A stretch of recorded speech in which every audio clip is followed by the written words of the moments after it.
پیامبر بزرگوار صلی الله علیه و سلم میفرماید که ان کنتم تحبون ان یحبکم الله و رسوله، اگر شما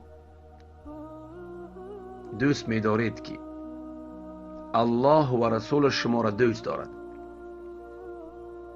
برای همه اگر شما دوست می‌دارید که الله و رسولش شما را دوست دارد، پس چیکار باید کنید؟ فحافظوا على 3 خصال، پس شما محافظت و مداومت کنید، دائمی همین کار را کنید، دائمی به 3 خصلت چنگ بزنید، دائمی به 3 خصلت، به 3 کردار و رفتار چنگ بزنید. یکم صدق الحدیث، همه وقت باید راستگویی، راستگویی در سخنگوییت، راست گفتن در سخن زدن.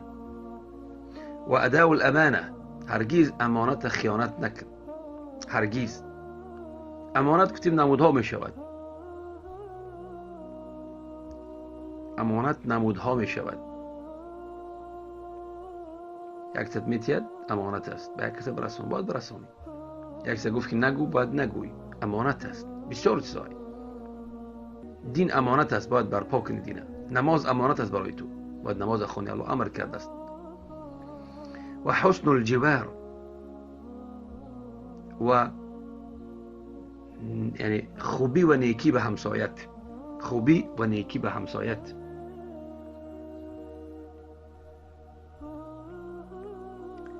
باز پیامبر بزرگوار صلی الله علیه و سلم در حدیث صحیح مسلم 6656 رقم میفرماید که من صلى العشاء فی جماعت، کسی که نماز خفتن در جماعت میخواند، در جماعت میخواند، فکأنما قام نصف اللیل، گویا که نصف شب نماز خوانده است، گویا که نصف شب نماز خواندگی است.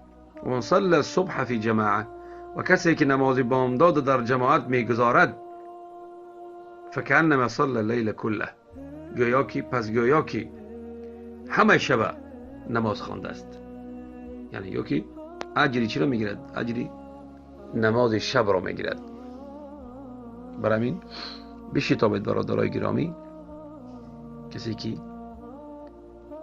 دوستداری الله و رسولش میخواهد، کسی که برای او اجری چی نوشته شود؟